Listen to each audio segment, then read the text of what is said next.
hadn't heard anything about It was really fun to hear the other side. that. We have records. Yes.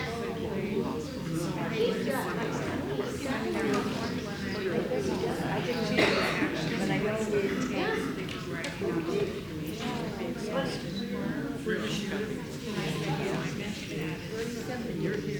Because I'm not. Sometimes that's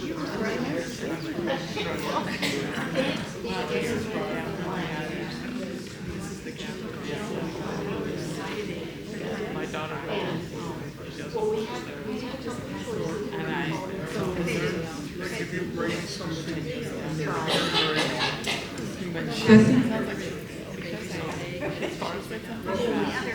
here's the record. I'm ready. My shirt. On my friend's shirt.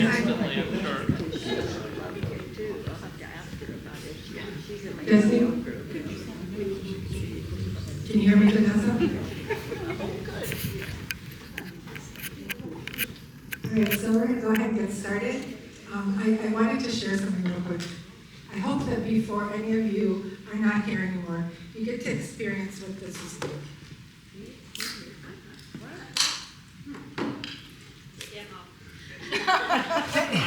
I'm telling you, that is such a powerful movie. But you're expected to sing after it, so there you go.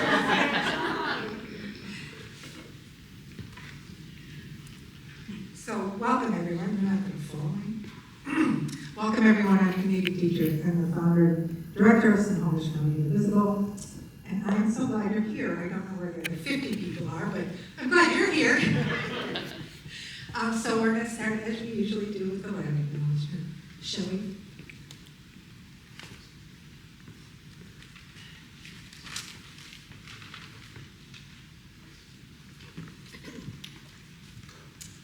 Snohomish County Indivisible strives to take meaningful action to acknowledge that our meetings and events are held on the ancestral lands of the Snohomish tribe. Today, we acknowledge the beautiful region and the earliest inhabitants, the Coast Salish people, whose feet first walked this land and whose paddles first knew the water. Snohomish County Indivisible makes an offering for each of our gatherings, and we include a contribution to acknowledge our meeting here today. Please join us in expressing our gratitude for this space and the opportunity to be in community together.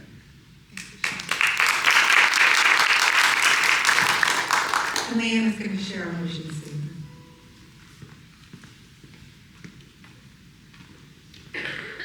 As part of the national grassroots movement of indivisible groups, we are dedicated to electing progressive leaders who embody our values and work toward the passage of legislation that reflects those principles. As a nonpartisan organization, we are committed to building and strengthening partnerships with like-minded activist groups across Snohomish County that reflect our shared values. We advocate for the implementation of bold progressive policies, striving to ensure a strong democracy. We achieve this by organizing efforts to amplify our voices to elected officials, ensuring that our democracy is free from local and national policies or legislation that marginalizes the vulnerable and undermines our health and well-being. We are committed to promoting equality, fairness, and justice for all through education and activism.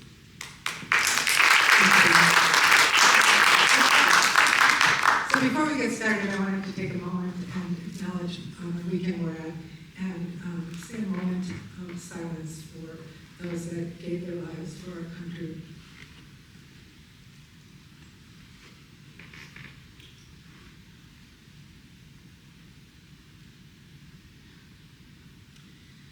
So before you leave today, I want to make sure that you pick up one of the schedules. June is going to be a really big month for the group with really good stuff, a lot of fun stuff. So I hope you'll join us. And in case you're not aware that there's a month between June and July that's called UNE, U-N-E. I didn't make a typo. I would never make a typo. But one of them definitely says UNE. So, so I'm so excited to to introduce our guest today. Every so often, someone comes into your life and you realize you are in the presence of a truly remarkable person. I have been honored to get to know Sheriff Johnson professionally, and I am grateful to know I can also call her a friend. She brings a rare combination of strength, integrity, clarity, compassion, and humility to the work she does and to the way she shows up in the world. To say she has qualities that I deeply admire and strive to emulate would be an understatement. She has a kind of steady presence that makes people feel both safer and more hopeful. And that is not something you come across every day. We are very fortunate to have her joining us today to share her perspective, experience, and wisdom with our group. The following is from her official bio. Susanna Johnson is an award-winning law enforcement leader with more than 36 years of experience keeping communities safe. She was 10 when she started. Susanna began her law enforcement career at age 22 with the Snohomish County Sheriff's Office, fulfilling a lifelong dream of becoming a police officer. Over 30 years, she served in some of the department's toughest and most sought-after assignments, promoting steadily through the ranks. Her roles included patrol deputy, regional drug task force detective, canine handler with Canine Baker, SWAT entry team member, squad leader, and operations manager, detective sergeant in investigations and the Office of Professional Accountability, lieutenant, captain, patrol division commander, and bureau chief of operations. After retiring from the sheriff's office in 2020, Susanna was recruited by the Bothell Police Department, where she was hired as a lateral police captain and later promoted to deputy chief in 2022. She served there until she was elected Snohomish County Sheriff and took office as the county's 33rd sheriff on January 1, 2024. Susanna is a decorated graduate of the FBI National Academy, one of the most respected executive law enforcement leadership programs in the world. While working full-time, she also earned her associate's degree, bachelor's degree, and master's degree in liberal arts. A Pacific Northwest native, she lives in Lake Stevens with her family. She enjoys camping, gardening, walking her dogs, spending time with her children and grandchildren, and building things. She has also volunteered with youth across Snohomish County for more than 30 years as a coach and currently serves on the boards of 3 nonprofit organizations supporting local youth and domestic violence survivors. Please welcome Susanna Johnson.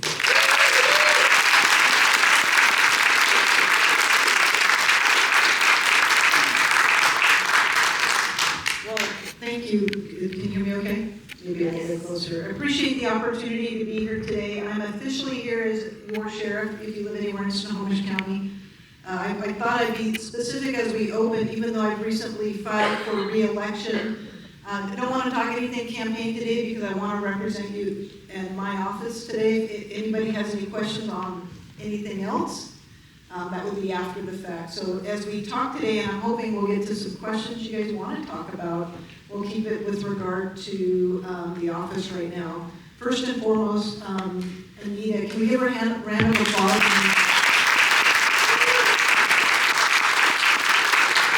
I've been on the sidelines watching this organization for quite a while and watched the population come and go, and she's steady as we go. And so it's been my honor to meet her as a community leader. She's a strong advocate for your beliefs and your mission, and she keeps government officials like myself in check. So she does a good job 24/7. She's always on patrol, if you will. So really a gift for me to be working as your sheriff. I aspired when basically there was somebody that was in the position before. That's why I ran. I never really planned to run for a political office such as sheriff. All I ever wanted to do was be a cop since I was a real little girl, youngest of 6, playing cops and robbers with my brothers and sisters. And because I was the youngest, you know, they gave me a what for all the time. But I was always the good guy. And just love the fact that I'm still working in my dream job. I love serving you. I love serving the community. I give you a few things about the sheriff's office since I've come in. We're just past the midway mark on my term. So just past 2 years, it's a 4-year term. There's been some significant improvements overall that I'm really proud of. Anything I tell you about the Snohomish County Sheriff's Office is the result of the staff I work with. Please don't take anything that I say maybe firsthand to suggest has anything to do with me as much as providing expectations, clear professional standards, what we won't tolerate, which I think has been very clear, and what we encourage. Our motto at the Sheriff's Office is honor and service. It's very simple, very direct. One thing about bureaucracies, there's a lot of policies, a lot of laws, a lot of rules. So when I welcome every new employee in the door, and I do, every single one, so they know my expectations with regard to dignity, integrity, how we serve our community, and tell them if all else fails in that moment, remember honor and service, and that it should guide you through that call for service, or at the counter, or how we manage the jail and the population that we're responsible for to keep them healthy. So honor and service, we've seen our relationships with our community grow. Certainly crime's at a good place right now. Crime is very personal, right? You can live in a particular place where you see maybe unhoused communities and you think, oh my gosh, I don't feel very safe. But 2 blocks over, they might feel very safe. If I give you just the statistics, actually crime is trending well. I've been watching the news like you have this last week. Holy smokes, just this weekend. Look at all the shootings in the area. Doesn't feel very safe. I'm cognizant of all those things and trying very hard to make it not only feel safe, but be safe. With regard to our unhoused community, we continue to add lots of resources. One of the things I'd like to make sure people understand is just in the last, and you probably know this, this is generally an educated crowd compared to most crowds I go in front of. Overall, you guys are paying attention to what's going on in your neighborhoods. You know what the score is. Just the cost of living in Snohomish County, I think it went from about 500 to 520 in 2020, and now it's 720, 740, depending on the neighborhoods. People work hard. We encounter families that can't afford to live in an apartment. So when I talk to some of my neighborhoods about unhoused communities, I make sure they understand the only real nexus to crimes, statistically speaking, is they tend to be preyed on more. They tend to be victimized more than are they the people that commit crimes in neighborhoods. So generally, when we're encountering people, it's for the purposes of giving them services and resources. You're probably familiar with the Office of Neighborhoods. That was really important to me. We continue to support that and make sure we have enough resources. In partnership with Snohomish County Human Services, we're out providing resources with social workers. Something that's new since I've been in office is we now have direct response DCRs, or designated crisis responders. What that means for an average call for service is, I think we can all agree, behavioral health, mental health challenges as a society continue to be very difficult. We already haven't been a great resource for those who need services long before what we saw in 2020 and the effects of COVID and quarantines to children and now young adults, all the challenges that come with that we continue to see escalating calls for service that are behavioral health related or mental health related. So this is a big deal for us. So now, sometimes, let me say, there's a lot of places people try to go for help and there's just not enough services around. By the time that becomes a call for service to me or our teams, a 911 emergency call, that's not a time you necessarily want police to be in it, right? But we have to go, we have to do our best to keep people safe. Now, thanks to Snohomish County Human Services, when we get to a scene, we can actually have a DCR come join us at that call. Now that's a big deal, yeah, thank you, yes, good for them, yes. I think we have to recognize not only does law enforcement not know all the tools out there, we only know enough to triage and try to stabilize, but we don't want to walk away, we want to have the right services with us next to us at the door. The next phase that I'm just excited to share is now we're moving to a co-responder model where we can have mental health professionals in the car with us.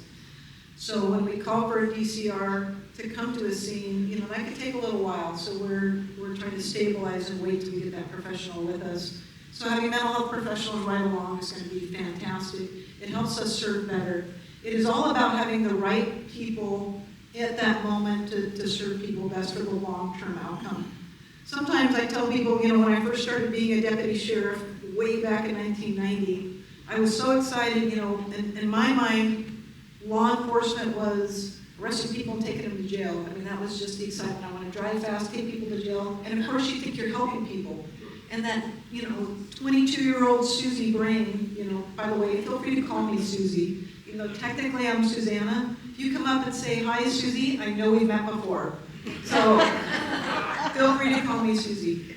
But of course, as you grow older, you understand that, you know, I'll go to that location, I'll make arrest of that person, and then a few weeks later, they're there again. And so, yeah, I made the arrest again. It takes you a little while to realize you're not solving problems, right?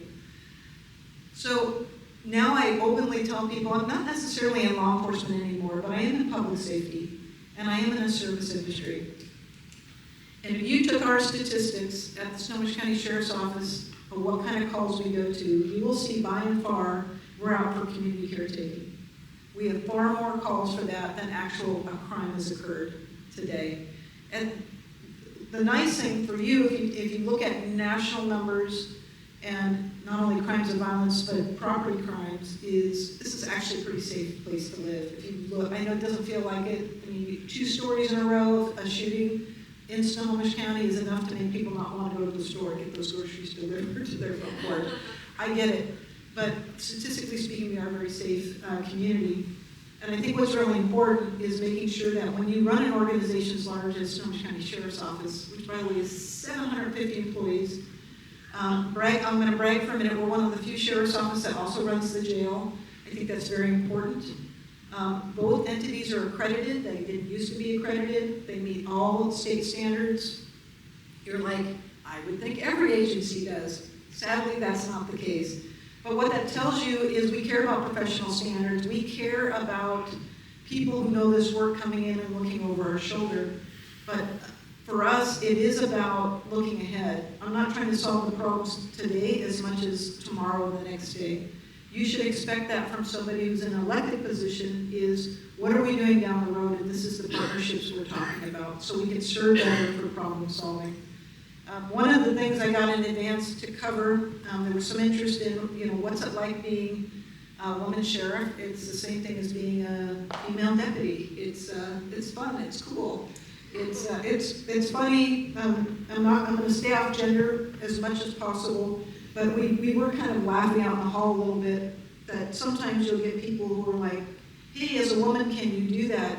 And I mean, there's a lot of guys that are far more emotional in the room than I am. I got to be honest with you.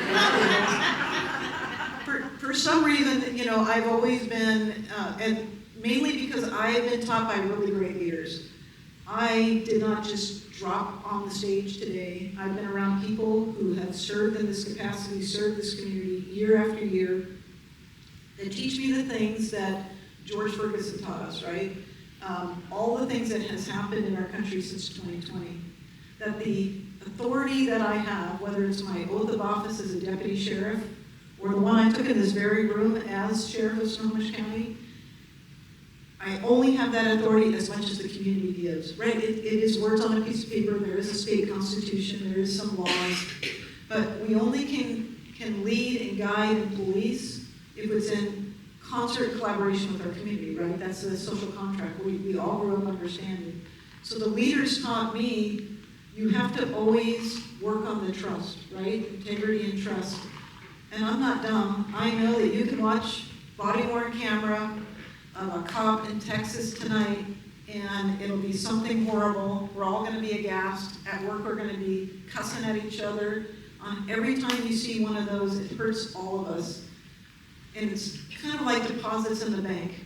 Every opportunity, every engagement, we tell our deputies, that contact at that driver's side window, telling somebody, please slow down, to the domestic violence, to helping somebody sitting in their car, letting them know what kind of services we have. All of those contacts are an opportunity to build trust. And they all go away with just, one oh crap, right? So it's going to be forever we're working to build that. Understanding we can lose it. Understanding there's times that our delivery of service is not going to meet your expectations. But I'm going to be, I'll answer that phone call, I'll respond to that email, I'll come out to the community meeting. And if I can't explain how it happened, then I'm going to set, tools in place so that we can do better next time. Because it's not just about who serves you today, but it's, who's going to serve you in the next generation. The other thing I wanted to mention was hiring, because this comes up a lot. Hiring is very difficult in public safety, and it's also very difficult all over the place. I just recently went to, I'm sure some of you know, Snow Isle. Anybody that's in the trades know that there's a hard push to get apprentices and trying to get people out physically doing any job that AI can't replace.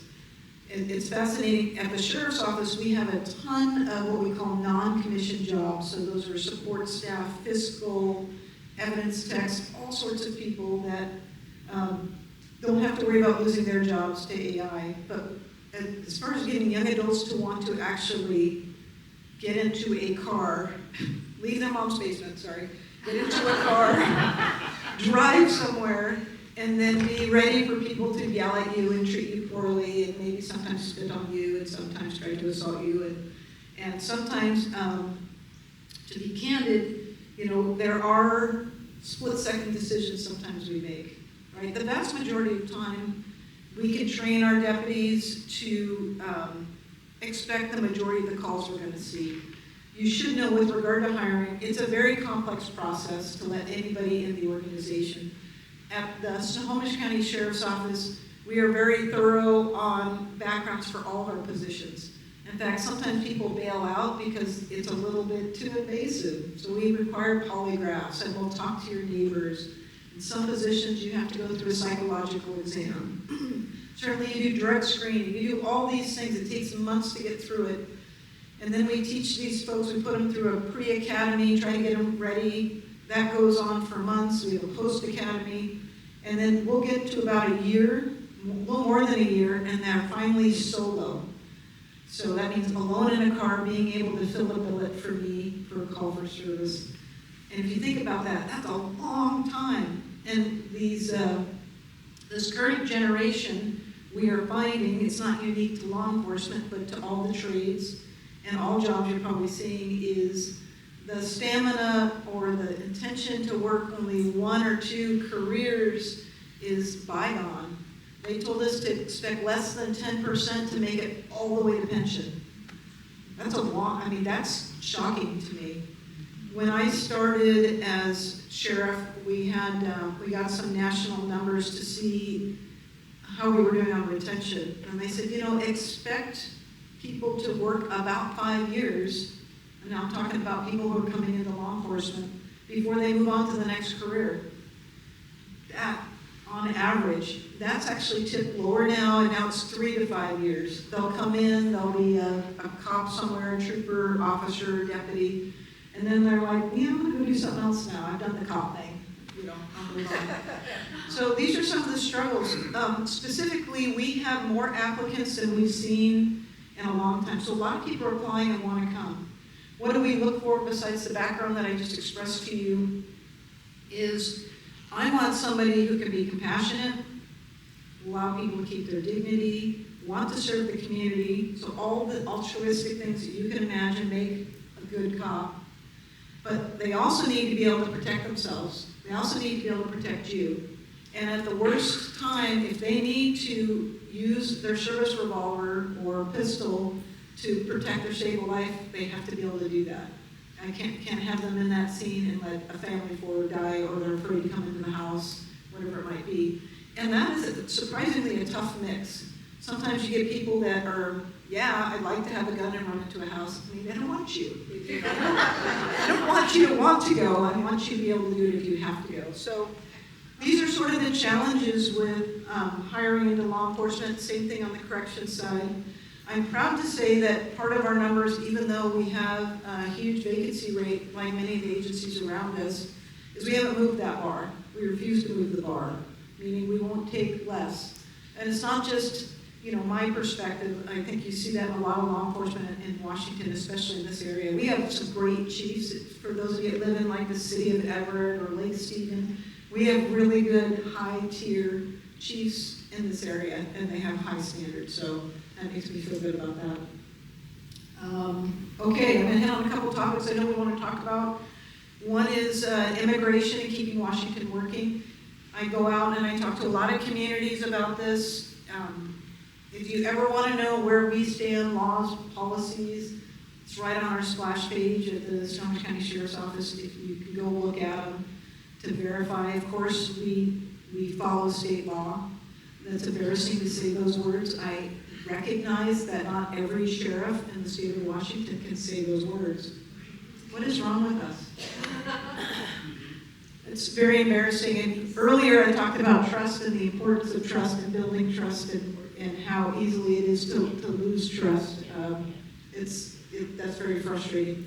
But if you do go to our splash page, you can also tab, so you can look at it in different languages. I think nothing is more tone deaf, and somebody pointed this out to me, as our initial documents were just in English. That's not smart, Susie. But this is why I'm out in community, right? And listening in community. Where are my gaps? Where am I missing? Now you can, I think 130 languages you can read where we stand. So this is why I'm looking forward to opening this up for any questions, because again, I learned by serving. So on immigration, one of the nice things about having such a young law enforcement nationwide, and especially in Washington State, is they've only known keeping Washington working, right? The immigration laws, we can't cooperate with immigration on civil matters, the feds on anything to do with ICE detainers, any of those things, is that's all they've known. So I think we go back 2019, when these rules and laws started coming out, the initial general order, now state law. Obviously our policies recognize that. Running the county jail is equally important, because you'll also see there's a couple county jails in the state that the Attorney General for the state of Washington is on top of, because they've held people too long past their criminal detention point, so that somebody could pick them up for ICE purposes, and that's illegal. So we do not do that. What's really important, and why I go out in community and why we talk about it, is we serve everyone in Snohomish County. In fact, our mission is to serve all communities of Snohomish County, to safeguard and serve all communities.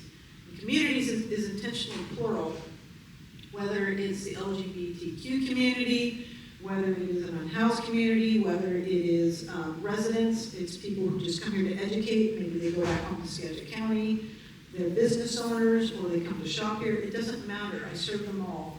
And what's really important is we want any of them who are in fear to pick up the phone, and dial 911 or text. If there's any fear about us working on immigration or working with ICE, obviously people will not call us. And these tend to be the people in general that will be victimized. We do see higher numbers of domestic violence in some cases, where people are afraid to call 911, or they're afraid because they were the victim of fraud. Maybe they're day laborers for cash and they get shorted on money. All these things that happen, these are community members that we don't want them to be fearful of calling. So this is obviously a really important topic. I'm fortunate, we've been all watching whether or not we're going to have any big nationwide activities in this state. Sometimes we hear they're coming because, they like to focus on sanctuary states. But so far, I think, knock on wood, but we're ready. This is where it starts getting complicated, is we follow state law. One of the reasons I'm standing before you is I'm very passionate about that. We follow the law. And when we get laws that are put in on the books that are in conflict with other laws, this is where it starts to get dicey. For example, and this may come up today, so I thought I'll just, pull the Band-Aid off of it, is when there's ordinances and laws on the books that say federal officers cannot wear face coverings, and local or state want to enforce those laws, there's conflict, right? You recognize, hopefully you know. I've talked to some people who have pushed those bills forward. I did ask them to please not do any law that's not enforceable. It may feel good in the moment, but when people call 911, they're going to want our folks to do something about that. And it's disingenuous to pass things if you know at the end of the day that's going to be a problem to enforce. It also would put my deputies in an untenable position. If they try to enforce a local law on a federal officer that obstructs them, They are now violating federal law because we cannot obstruct federal authorities. So this is where it gets very difficult. And you come back to, trying to get more people to come into law enforcement. The more we have to act in these gray areas, the more difficult it is to get people to say, yeah, I want to try that. And let's be candid, Washington State, for accountability for law enforcement, is amongst the highest accountability. That's a good thing, right? This helps us build trust. There's a lot of changes that the laws needed to have. Now, certifications of officers for use of force or bias, integrity issues, any of those things. It's no longer the sheriff or the chief that gets to decide whether or not they wear a badge. The law did change back in 21, so now our Criminal Justice Training Commission gets to make those decisions. That's a good thing, and it should have an outside look on it. The flip of that is there are going to be more law enforcement prosecuted, which is fine. But let me give you a scenario. This is the sort of thing that when we're trying to lure cops from other states to come into Washington, where they get a little concerned, is if somebody came in the room right now that I perceive to be a threat, maybe I'm sitting having coffee and I misjudge, or somebody's got, I think this happened recently, where somebody have you seen those between water pistols and dart guns? They look just like handguns. That's so clever. That's such a problem. But if somebody, law enforcement officer, makes it a wrong decision in a moment, it's a difference between a mistake of the brain or the mistake of the heart, and hurt somebody, say I injure somebody and then I realize, oh my gosh, that was a toy gun, that wasn't a real gun. I mean, obviously I've got to live with myself, whatever decision that was. Try very hard, we try to train and be ready for those moments when you make a decision. Not only, obviously, the injuries that are caused in our oaths of office and all those things are going to be detrimental to us if we made a mistake, but also lose my job, okay, we would expect that, but also be prosecuted. And that same act, as horrible as it is, and the next state over, the likelihood of going to prison for that mistake is much lower. I like the accountability because I know what I'm getting in Washington, right? People who do want to serve, but these are the sort of things that are sort of a balance. So when we add in other laws that I feel like make it very difficult for our local law enforcement who want to protect our community, who want to be there to make sure you guys are safe, these complicated laws make it difficult to decide those things in a moment's notice. So coming back to immigration, I just wanted to share that perspective. We've had a couple of immigration events. Obviously, immigration has always occurred, immigration enforcement in Washington. We do see information about more of them occurring in eastern Washington and north by the border. A friend of mine is the chief of the Bellingham Police Department, and she shared with me, some circumstances she had early on that were just very difficult for the community. So here's an example. They'll get a 911 call of a car sitting in an intersection, no driver. Driver's door sitting open, car's running. What's going on there? So their officers will roll out to that and did. Is this a kidnapping? Is this an abduction? Is this a drug rip? What do we have going on? And then realizing that because we don't communicate with ICE, they did not tell local authorities that they arrested somebody on a civil detainer. And here's this car sitting in the intersection. So these things had gone on for a little while, intentionally trying to keep some distances between federal, civil detainers and local law enforcement. So as a little bit of time goes on, they started recognizing, okay, now we have another car in a parking lot.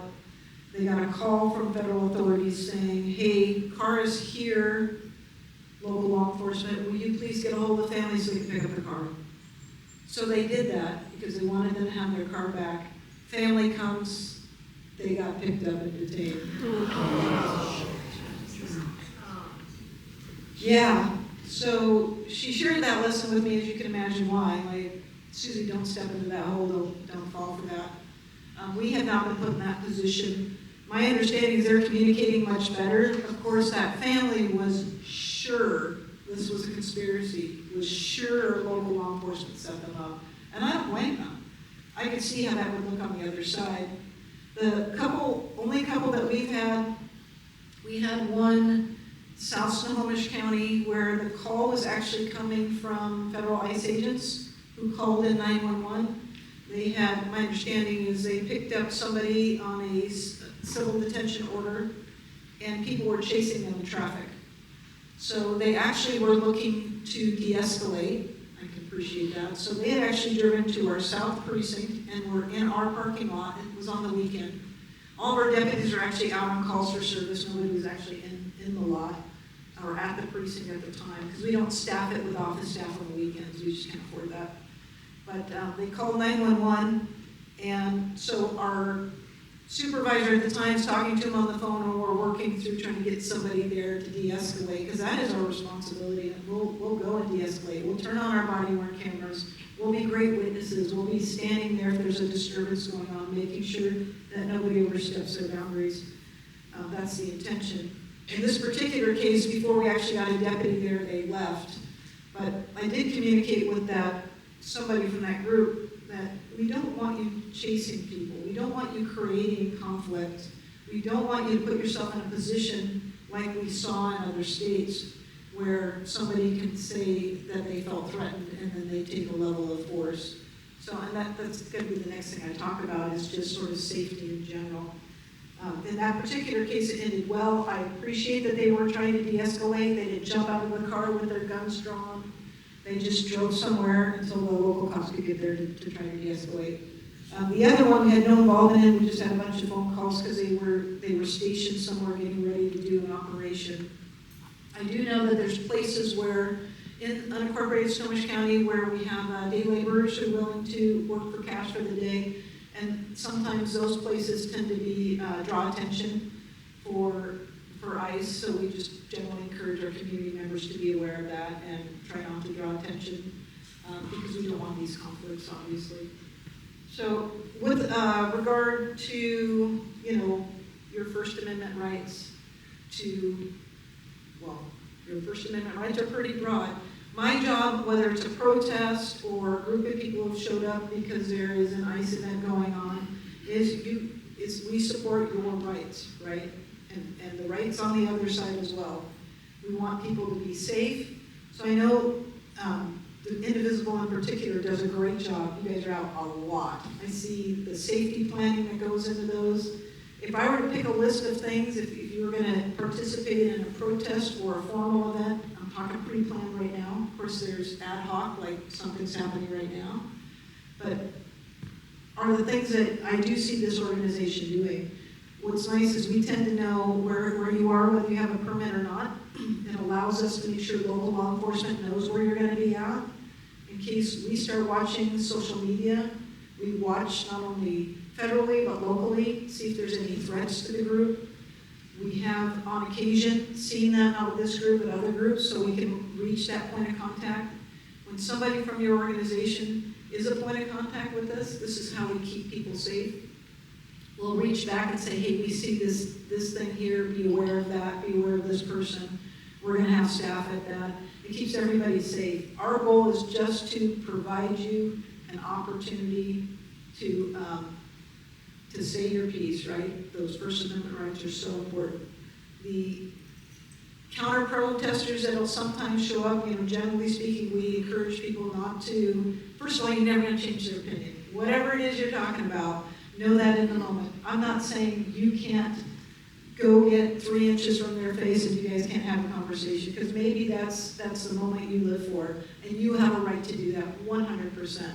From a safety standpoint, I always worry about how quickly those things can devolve. And I see people that even normally have good common sense, maybe had too much to drink that day, or that was the day they got served paperwork and that's the end of their marriage. People, the behavioral health spectrum fluctuates so quickly now that I always think of the same things that we do with de-escalation, time, distance, and shielding, are the same things that can keep you safe in the community.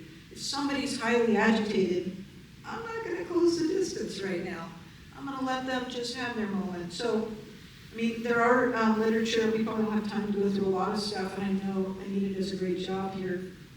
But we recognize a lot of protests, a lot of events occur where, law enforcement isn't told. I get that. You don't have to in most cases. In most cases, you don't need a permit depending on what you're doing. And as soon as we become aware of it, we're going to try to have staff keep an eye. The sheriff's office staffing is lean, but if we see that there's going to be a problem, we're going to try to have staff come by. King's Events is a good example. I've had a few reach outs of, repeated cars that'll come by and drive not so legally, rev the engines, spin the tires.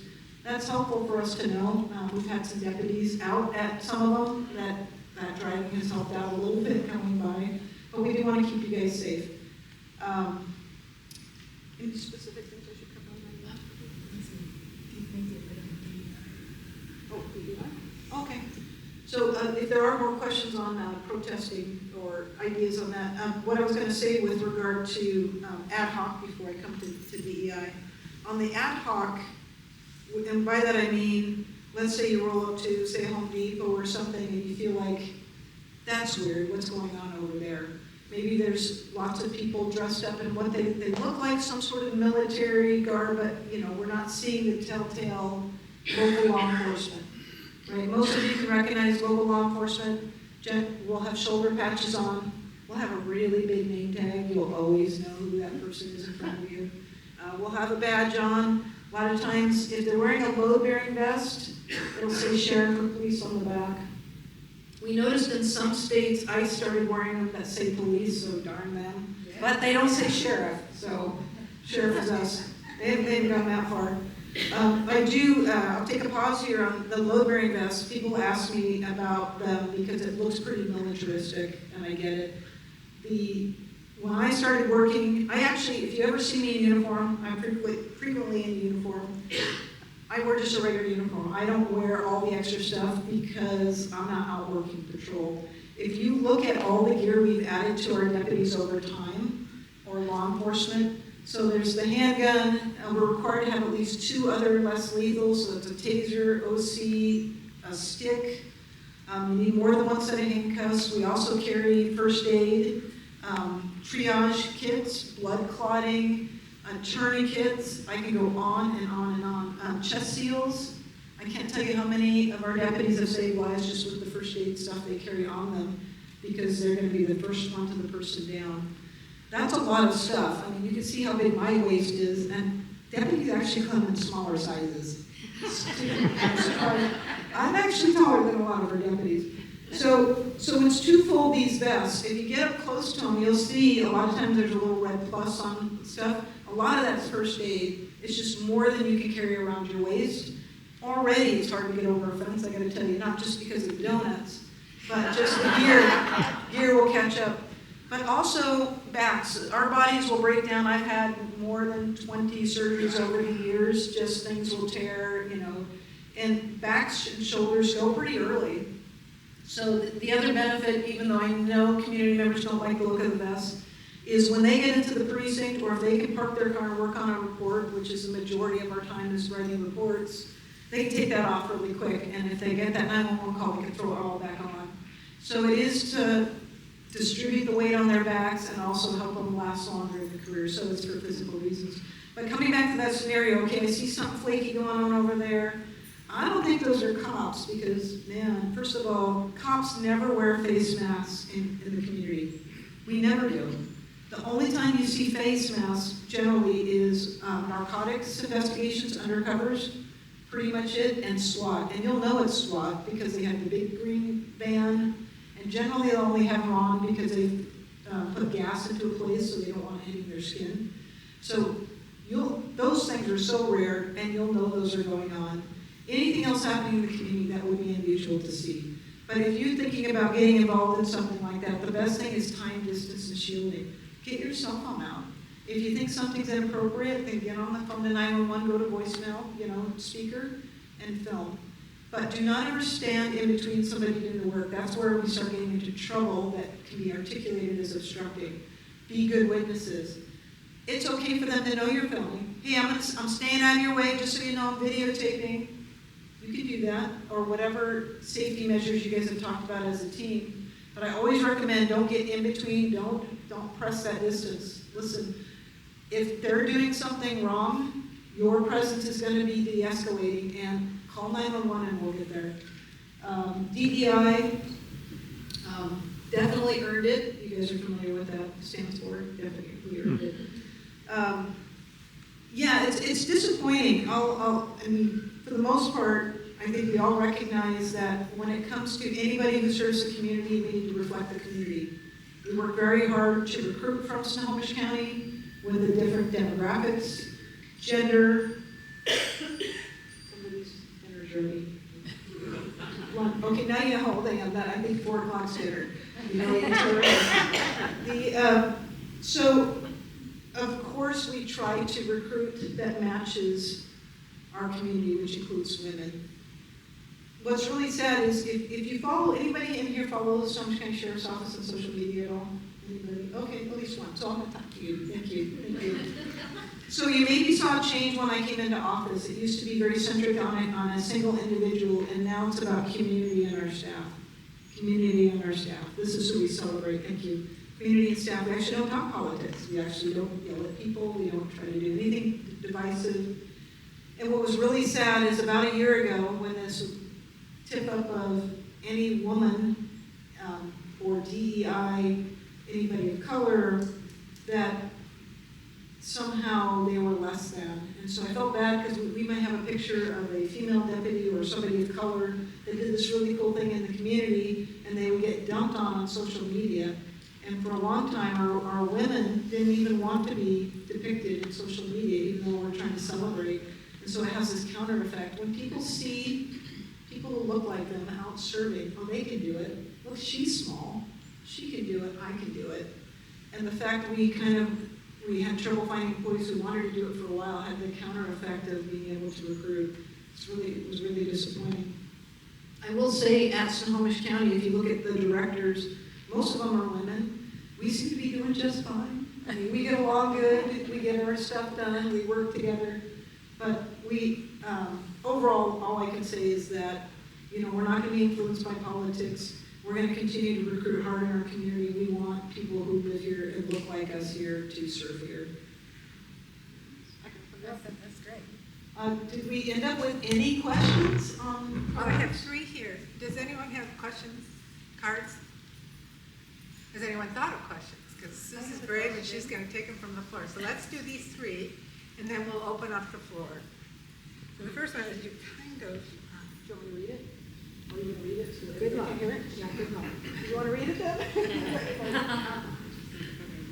Do you want to read it to the audience? Oh, this is really a really good But she question. already answered it. I don't know if it's my handwriting that you messed up. Yeah, that's what I thought, but I thought if she had anything to, okay, cool. This is actually kind of a good question. Use your mic. Oops. This is, I don't know who asked this, but I think this is kind of a good question, not that my opinion matters, but how does what the Sheriff's Department do differ from what Everett PD does? What are the problems you deal with that local PDs don't? Who asked that question? That is a good question. Good We don't question. have to volunteer. Oh, nice. So sorry. Right in front of me. Also, I'm sorry that I paced. I'm so sorry. Great question. Yeah, this is actually, it comes up a lot, but people never ask the question outright. So you have basically 3 tiers of law enforcement in Washington State. We have State Patrol, we have your locals, and so that's City of Everett, City of, name it, and then you have your Sheriff's Office. So the Sheriff's Office is overall responsible, depending on the size of the case, can't actually step in and take any investigation unless the population's over a certain point. I'll tell you, we don't do that. We respect each other's jurisdiction. One thing that by law we're responsible for that the other jurisdictions don't is search and rescue, which is not commonly known. So if you have a missing person right now, dementia walk-off, missing child, somebody hiking, any jurisdiction, that is actually the Sheriff's Office responsibility. We have almost as many volunteers as we have employees. Snohomish County Search and Rescue is immense and actually nationally and internationally known for their ability to find people. We have a helicopter program, 1 of 3 in the state. They do a great job. Also civil function. Like, what's civil function? That is all of the writs. There's tons of writs. Writs of habeas corpus, writs of restitution, writs of replevin. A more common one that you might know is evictions. Writs of restitution, writs of replevin. So if somebody is being unfortunately evicted from a location, they go to court for a court order, it's always going to be the sheriff's office that serves those. Just by law, they're required to do that. We also have a lot of resources that locals don't. Not only in some of our tools that I just mentioned, but between drones and K9, SWAT. So we do a lot of mutual aid in and out of different agencies. The main difference is, from my perspective, besides the things I just listed, and State Patrol, apologize. State Patrol, highways, byways, right? They have certain things, always state stuff. So if you see a trooper, they're gonna be on I-5, and then they get off maybe 196. If it's a state route, you may not know it's a state route. If it's a state route, they'll patrol those. Everything else is ours. So fatality, collision, out on the corner here would be City of Everett. So they're very specific where they work. But the benefits are very different. So nationally, I don't know if you're aware, the average of how many cops per 1,000 you want, like how many cops should we have? It should be 2.3 or 2.4 per 1,000 is the national average. The Everett Police Department is almost at 2, which is awesome. And we're like a third or a quarter of that. We sit at 0.59. And part of the reason for that is if you look at the ability of a city to tax and where they can get their funds and what they have to spend on versus county, like the county has human services, has a lot of other things they have to pay for. So anywhere you look in the state of Washington, your county employees are going to always be paid less than the rest. Then it's state, then it's city. And it's just access to resources. So not that I'm trying to whine up here, but I'm already halfway, I've corked the bottle, so I'm going to finish with the wine, is we have, just in South Snohomish County, visualize this. So the way we divide up Snohomish County is everything south of Everett is our South Precinct. Everything east of Everett, which is like Monroe in the Valley, is East County. I'm not very clever here, right? Everything else is North County. Just South Snohomish County has the same population as the city of Tacoma. For unincorporated, so not the ones that are Mill Creek, Linwood, Edmonds, and we have 70 some odd cops compared to the couple hundred they have in Tacoma. So this is the nature of it. I, scream and cry to my exec and council all the time to get that number up. As our population has grown, we've stayed stagnant or we drop. So it is coming back to, hey, how come cities are different?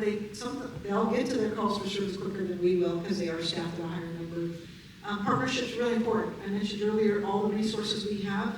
We gladly bring them to the table for Lake Stevens, anybody, and likewise if they need to help us. Like we had a shooting, North County. We went out and assisted Arlington on a couple of days ago. So we're all out. The nice thing is we all work together very closely. If a big call happens, you should know we're all going. We're all going. Doesn't matter what it is. Isn't there something like 800,000 people? Am I crazy? 860, Yeah. What impacts will there be to the new requirements for Washington State Sheriffs, SB 597? Also a good question. I wish I brought chips for you This is guys. Snohomish County Indivisible. Yeah, I expect nothing else. I know the education level in here is really high, so that's awesome. So yeah, the Chiefs and Sheriffs bill, they've been working on it for a few years. I certainly supported the accountability pieces, makes sense. What it is it's legislation that talks about if you're going to be a chief or sheriff in Washington State, one, you have to meet certain basic requirements. Surprisingly, it actually didn't list in the state constitution that you should be a convicted felon. It had some things about minimum age. They would like you now to have 5 years experience. We actually have a sheriff in the state that has no law enforcement experience before they were elected. So these are things that seem like a good baseline that are out there. That's part of it. Also, earlier I was talking about law enforcement that have broken public trust can be decertified. I don't know if you remember that. I was talking about bias, use of force, integrity. So that threshold that's kept by the Criminal Justice Training Commission now requires if you're a new sheriff or chief that you also have to go get that certification. Now that sounds like, why didn't we do that already? It sounds pretty basic. Most of the laws are pretty old, even some of them going into the 1800s, believe it or not. So this means that what expectations I have for my staff also exist with me. I am certified, I've been certified, but I think that's a good thing. Those are all good things. The part that ends up being a little more controversial is the removal of sheriff from office. So chiefs are not so, it's not such a big deal. It became a big deal politically for people, the sheriff piece. And this is why. That because there's certain things you have to do in order to get on the ballot. And if for some reason I lose my certification, here's an example, a random example, it may or may not match with current events. But if I was a sheriff somewhere in Washington State where I was posting on social media, identifying myself as the sheriff, bias speak, where ultimately that person may lose their certification, there's a mechanism to remove them from office automatically and not go back to the voters. And this is where the controversy came from. So, you know, people who believe in the importance of trust on one side, and then the other side, and maybe it shouldn't be in conflict, is voters get to decide. And I think right now they've paused that part. There's a court case that has paused it because there isn't a mechanism for an administrative body to circumvent voters. You get to decide who goes on a ballot. By law, you can remove people through a recall effort. And so this cut that short, and so that's the only controversy that's out there is, can an administrative group at the academy actually remove somebody from office, or should that be your job as Snohomish County voters or Pierce County as the random example? So I'm not sure you can yet, but I don't want to leave anybody out, so I'll let you take a look at that question and see if that's Snohomish County, what is the best way to get help for someone who's been detained? Do you want to Okay, if I missed it, somebody can shout at me. So I stay in Snohomish County. What is the best way to get help for someone who's been detained? So there are some, I don't know if this will completely answer the question. There are lots of resources. We have, is it directors? Now I'm trying to remember the name of the group.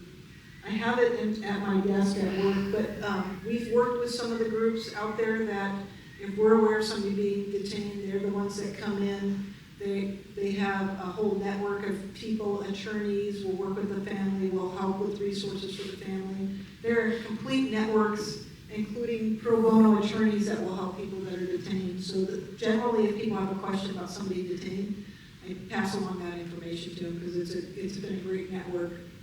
I'm not sure about what the stay in Snow County is.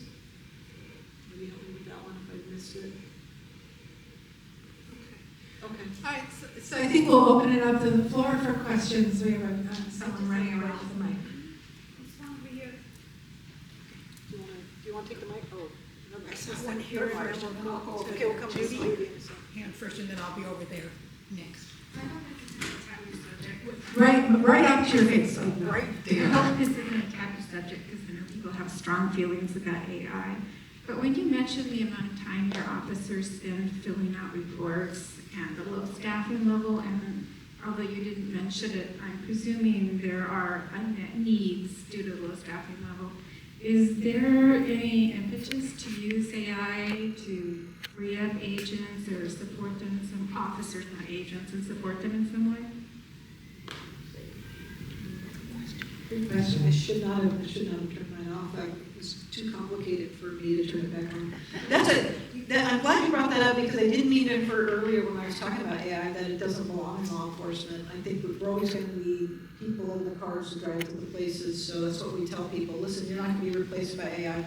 Absolutely, there are a lot of AI resources that we're looking at to do just that. Some of our hesitation, so I'll tell you the places that we're looking at. So we wear body-worn cameras. We always have the most current version of them.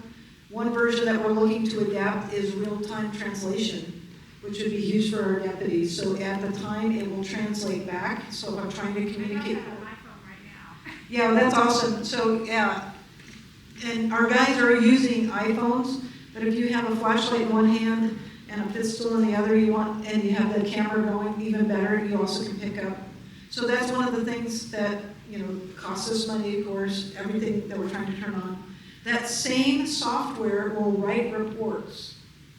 So this is where we have to be very careful, because we sign under the penalty of perjury that what's on that piece of paper is exactly what happened. And if they miss that, because that's going to also be on the camera, if AI helped too much, deputy gets going too fast, this is why we have to put controls in it. If they move too fast, and under penalty of perjury, I also said her hair was red, the public defender, when we get into court, you perjured yourself, out of a job, decertified, you're never going to work again. So we have to be very careful on the AI stuff. We are willing to do it. They're trying to do, this is an interesting way they do it, to make sure that deputy reads every word. We're going to be actually in a pilot, hopefully before the end of the year. They'll ingrain phrases that you'll have to pick up, like, and the guy with the blue shirt then got into the BMW and Mary had a little lamb. So they'll have flags in there that if you didn't read it carefully, and I'll tell you, we think people are going to read it carefully, but your phone is ringing, your radio's on. I don't know if you've ever proofed your own work that you're going to turn in. That's really important. And if you do it just once, I tell you, every time I read it a second time, I catch more. So we just need to be careful. Absolutely, we're going to embrace AI and try to do a better job. When you're talking, you really, if you're going to use the mic, you have to get it right in front of your mouth.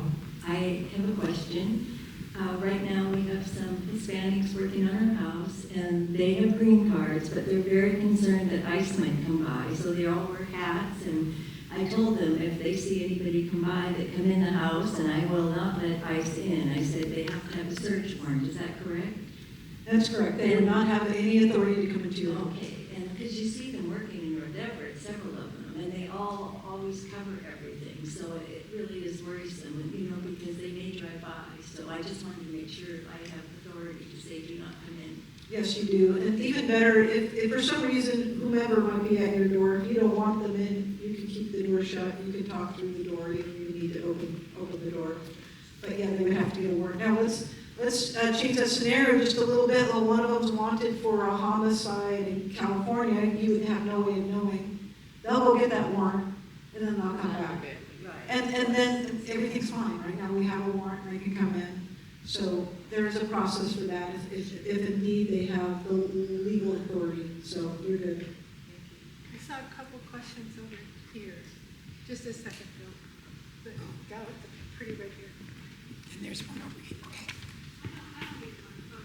I'm just curious. Yeah, everybody wants to hear your question. I can try to repeat. They love hearing that. I just wanted to ask about flock cameras Oh, sure. and just how that has affected your department or what you do with that information. And I find it really creepy and I don't like them, because I drive by them all the time coming out of my neighborhood. Yeah. But I understand the benefits to having them for you guys. But if you could just touch on that a little bit. Sure, fog cameras. Thank you for bringing it up. This would have actually been the first meeting we didn't have it, so I'm glad you brought it up. It is important to talk about. Unincorporated Snohomish County, lots of geography. What do we have? Over 2,000 square miles. We have 6 cameras. We don't have very many. We do have them. They have been proven to do a very good job on crimes of violence and catching people. You may be familiar with Everett Police Department when they put up 76. Within minutes, they caught the first homicide suspect. It was a fresh homicide just occurred. I'll give you a few pieces of why we decided to go in with flock, and then the safeguards that we have. So immigration, the folks that got into some systems did not get into ours. We do not share nationally. Even right now, we're not even sharing the state of Washington, to be candid, because I don't trust every sheriff. So we just keep it in-house. We can do a one-off with our neighbors, so probably ultimately we might do it with Everett. Everybody closed theirs down with the new legislation. 2 little pieces of information. One, I was really compelled, Yakima kind of leads the state of Washington in this.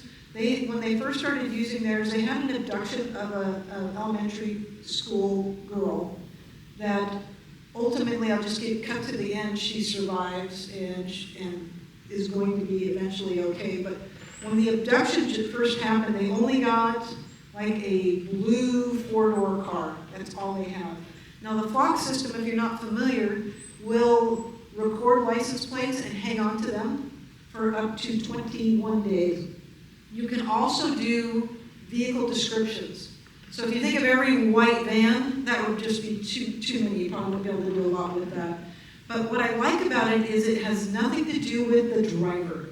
It doesn't care about the color of the driver. It doesn't care if they're male or female. It has no information at all. It is only metrics on the vehicle. So I like that. If there's a vehicle used in a crime, we're not targeting people. We're looking for that car. In this Yakima case, they had no license plate on this abduction. But they could check their flock cameras, and they did a look for the blue four-door small car. You can put in metrics like that. You can also put in ladder in the back, bumper sticker in the left corner, if somebody just gets a quick look at a car. And you can go look for those. And they found one that had been for weeks driving around the school, around and around. Well, that's interesting. Let's look at that plate. So they were able to get that plate, right? Because that is in the flock system, and it happened to be to a registered sex offender. Interesting coincidence. But that's a good lead for us. Ultimately, it was the person who did it. They did recover the child and were able to make an arrest. If you think about something like that happening right now, I think about, obviously kids being our biggest concern, is sometimes you have nothing. You have nothing to go on. And so those tools is very compelling, so long as there's safeguards. The other one I recently heard about on national news is there were three teenagers, I don't know if anybody heard the story, no, we're running along. They were stealing different scions. And you guys remember, you could go watch on social media how to steal these a few years ago. But they were going around stealing different cars, and they were shooting at people. Now, I only heard one story on the radio on it, but I thought I heard 12 people shot, maybe one fatal. But this was going on for days in a row in this community, somewhere in the United States. I was thinking it was New Mexico, but don't quote me on that. They couldn't catch these kids. I think it was 15, 16, and maybe a 17-year-old. Anyway, late teens. They're just driving around shooting people, just shooting people. And they couldn't find them. Every time they knew the car, they'd go back out and they'd steal another car. This particular car wandered out of these city limits to an adjacent city where they had flock, and they had them within hours. Because flock told them there's a stolen car, scion, and so they were right on top of it. They were able to grab that stolen vehicle and ended up being the kids that stopped. So I get my perspective is going to be on community safety versus how people feel about overreach and overlook. But state law changes have really restricted where we can use them, right? Nothing adjacent to a school. Personally, I think that's a miss. I'm going to be pushing my legislators to rethink that. The only reason people will target schools is for the children. I'm just saying. Just saying. But I get it. Places of worship, I understand, although sometimes places of worship are targeted, but I get it. Reproductive rights places, food banks, I get all those. So all of those, we can't have flocks anywhere near them. So that keeps it, there's a little bit more public trust there, so you can't see if everybody's using this food bank and you think there's a nexus to people maybe not being lawful residents or whatever, they can't use it for that. But that's why we use it. It can be very successful. We only look at it for certain crimes and we keep all the information ourselves. If for some reason we query it, we have to track that. We have to do a report on that so you know when it's coming in and coming out. And yeah, I get it. I mean, there's still some people getting mad at me, but that's why we use it. But I love that there's some safeguards. Yeah, the safeguards are important. Thank you. So, a couple things, we're gonna get Bill, get his question, and then that's gonna be it. A couple wrap-up things, and then we're done. I just wanted something, and it's completely left the building. I was gonna say something, and it's just left the building. So, Bill, go ahead. Okay, yeah, I don't need a mic. So, You better be loud. I am. I was wondering, of the deputies who were there when you came in, how many of them still felt loyal to the previous sheriff? And how were the relationships? Yeah, did everybody hear that question? You know, the deputies there. The deputies have been great. They've absolutely been great. I think that this is one of the unique things about working at a sheriff's office is the bosses will turn over sometimes every 4 or 12 12 years. That there were a couple that went and went other places. Some of them no longer work at that other place they went to. So who knows for that particular reason. I think that if you sit in this chair and you demand loyalty to an individual, that brings the worst out of people sometimes. And that, I would expect some people to have tried to remain loyal. For the most part, it's been fantastic. I grew up with most of the people at the sheriff's office. I've been around so long, I feel like their mother or grandmother in some cases. But there is one thing, and maybe this is a good place to end, that at the sheriff's office, I talked to the leadership and the staff about loyalty. There's 3 things I talk about. One is community, super easy. This is who we serve, who we work for. We can talk for an hour on that. I talk about legacy, like the time you're here at the sheriff's office, you need to make sure you've been working towards community. And the last part really is loyalty. And I demand them to be loyal to the office, because if we're loyal to the office, we're serving the community. And don't they dare get loyal to any individual. If you get loyal to any individual, that's where we get sideways, and that's where it becomes political. Yeah.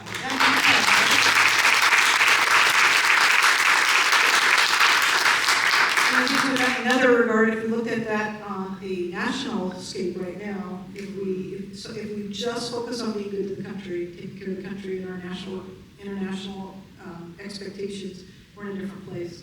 As I hand it back to Anita, I don't know when we have to be out of the building, but I'll hang out if you had a question I didn't get to answer. I'll hang out. I was going to say you're off the hook. Are you sure? Yes. Okay, because I was going to say I can email you. Are you sure? Yeah, she's going on vacation. I think that's pretty generous. Let's give her a big hand to Sheriff.